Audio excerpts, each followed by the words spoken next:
सभी विद्यार्थियों को मेरा नमस्कार। तो देखिए बालकों, आज हम जो पाठ पढ़ेंगे वो बिल्कुल नया पाठ है और वह पाठ है कक्षा 10वीं की जो क्षितिज पुस्तक है। उस क्षितिज पुस्तक के अंतर्गत पाठ आता है उत्साह, और उत्साह पाठ के जो कवि है सूर्यकांत त्रिपाठी निराला।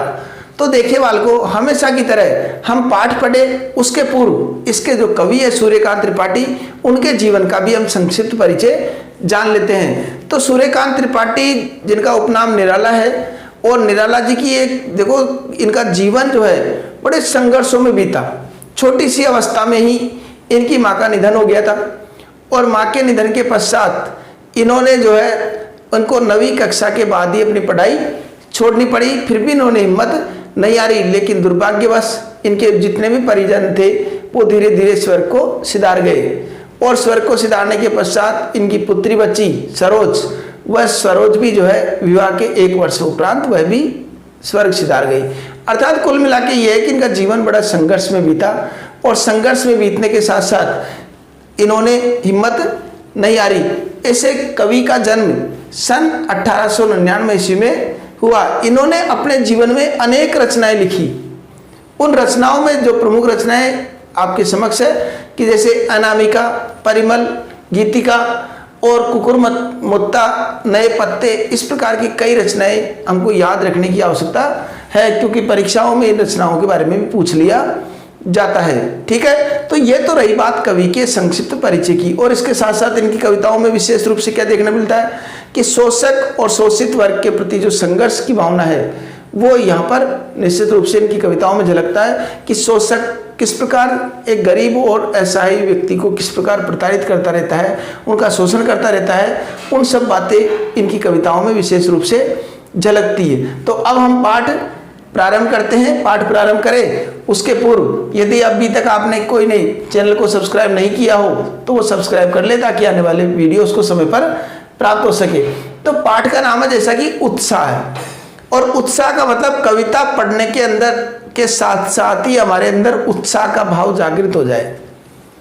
और उत्साह का भाव जागृत करने वाले कौन कौन है? एक तो बादल, जो कहीं न कहीं प्रकृति के अंदर उत्साह का भाव जागृत कर सकते हैं। दूसरा आता है कवि। ये दोनों ऐसे हैं जो निश्चित रूप से सभी के हृदय में उत्साह के भाव का संचार कर देते हैं, और इन दोनों का सामंजस्य बिठा करके ये कविता कवि ने लिखी है कि बादल गरजो, हे बादल तुम गर्जना करो, और गर्जना इस प्रकार गरजो कि घेर घेर घोर गगन। अर्थात घेर घेर कौन सा? गैवर्ण की बार बार आवृत्ति हो रही है, इसलिए यहां पर अनुप्रास अलंकार है। गैवर्ण की बार बार आवृत्ति होने के कारण अनुप्रास अलंकार है। और अलंकार अनुप्रास अलंकार किसे कहते हैं? जिसमें एक ही वर्ण की बार बार आवृत्ति हो वहां अनुप्रास अलंकार होता है। तो गैवर्ण की बार बार आवृत्ति हो रही है। तो देखो बादल गरजो, लेकिन गरजने के साथ साथ क्या करो? घनघोर रूप से घेर करके संपूर्ण आकाश को घेर लो, कि घनघोर रूप से सारे आकाश को तुम घेर लो, आच्छादित कर लो। धारा धर ओ, धारा धर ओ का मतलब धरती को जल प्रदान करने वाले अर्थात बादल। हे बादल तुम घनघोर रूप से गरज करके और संपूर्ण आकाश को आच्छादित कर दो। इस तरह की कवि ने आह्वान किया है, और आह्वान का मतलब एक तरीके से इस गीत को हम आह्वान गीत भी कहते हैं। ललित ललित, अब बादलों का रूप कैसा है उसके बारे में बता रहे हैं। ललित ललित, सुंदर सुंदर, काले घुंघराले, कि तुम्हारा जो रूप है सुंदर सुंदर काले काले घुंघराले बालों के समान तुम्हारा रूप है। अब काले काले घुंघराले बाल आपने देखा होगा, बादल इस प्रकार, ये बादलों का रूप काले काले घुंघराले।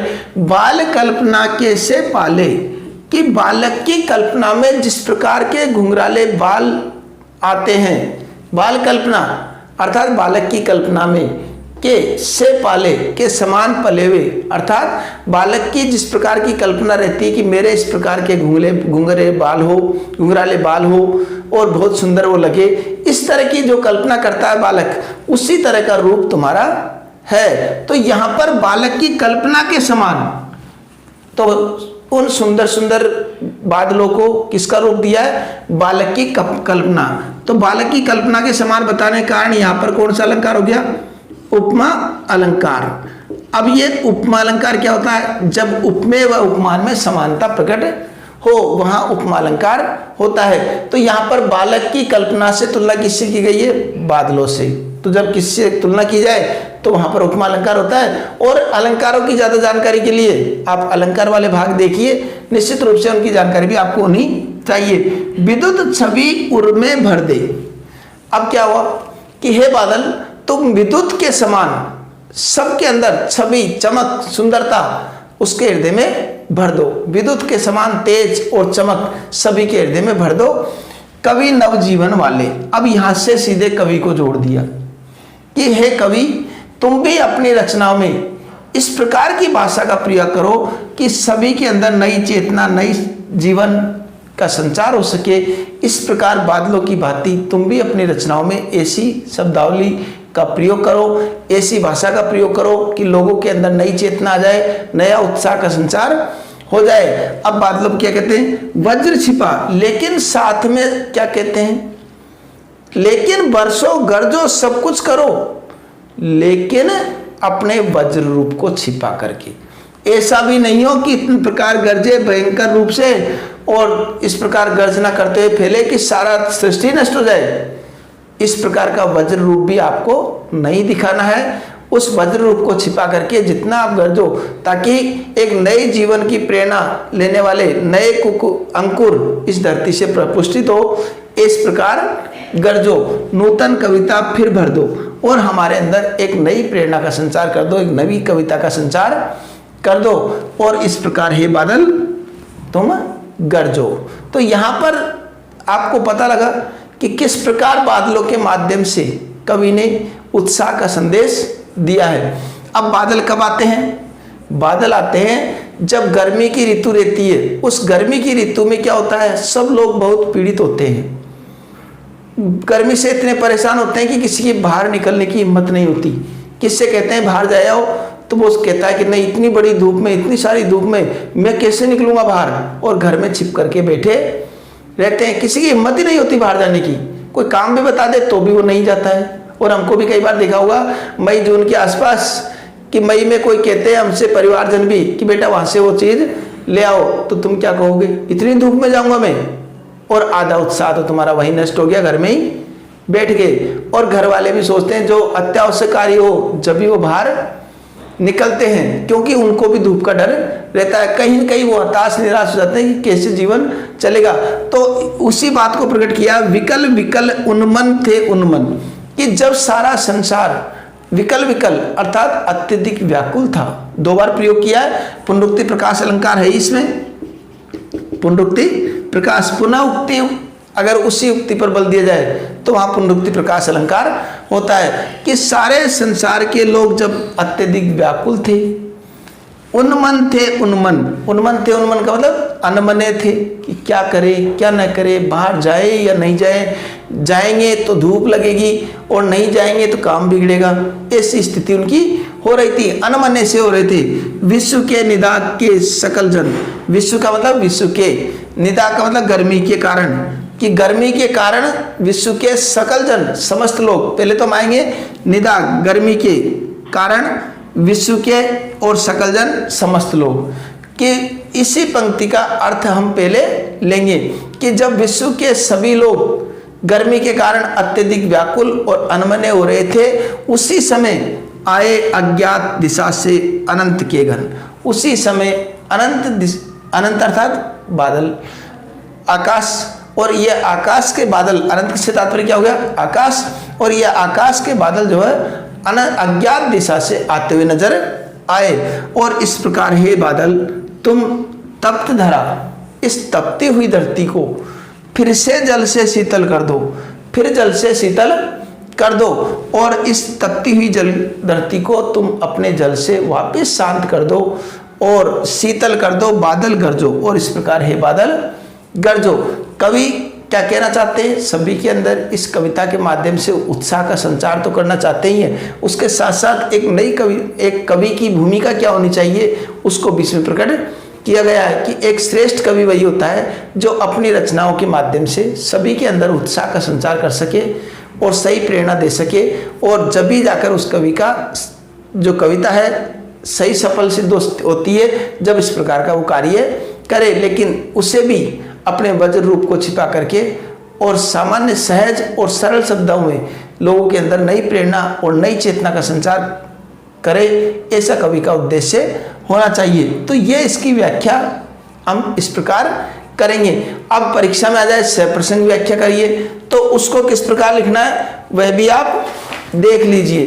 तो उसको लिखने के लिए हम क्या करेंगे, आपको पता है इतने सारे भाग पढ़ लिए आपने, और इतने सारे भाग पढ़ने के बाद में अब लगभग ये 5वां पाठ हमारी पुस्तक का है। गद्यांश भाग के भी कई पाठ कंप्लीट हो चुके हैं, उनको भी आपको देखना चाहिए। अब व्याख्या कैसे करेंगे, तो व्याख्या के लिए हमने देखा कि पहले प्रसंग लिख दिया। प्रसंग के नीचे पंक्ति से प्रस्तुत पद्यांश हमारी पाठ्य पुस्तक क्षितिज के अंतर्गत सूर्यकांत त्रिपाठी निराला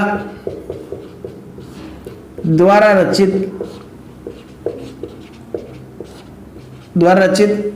उत्साह शीर्षक से अवतरित है। ठीक है, इसमें कवि ने हमें उत्साह की प्रेरणा दी है। ठीक है, इसके बाद में हमको व्याख्या भी बताए उस प्रकार कर देनी है, और विशेष में हमको क्या क्या लिखना है वो भी देख लीजिए आप। विशेष भी महत्वपूर्ण बिंदु होता है। एक तो खड़ी बोली हिंदी, खड़ी बोली हिंदी का प्रयोग, एक तो विशेष ही हो गया। दूसरा विशेष हम लिखेंगे छायावादी शैली। एक लिख देंगे आह्वान गीत है, आह्वान गीत है, तो आह्वान जो लिखेंगे हम आह्वान, इस प्रकार आह्वान गीत है। और इसके साथ साथ अलंकार भी हमने देखे थे। कौन कौन से अलंकार, अनुप्रास, उपमा, पुनरुक्ति प्रकाश, अलंकारों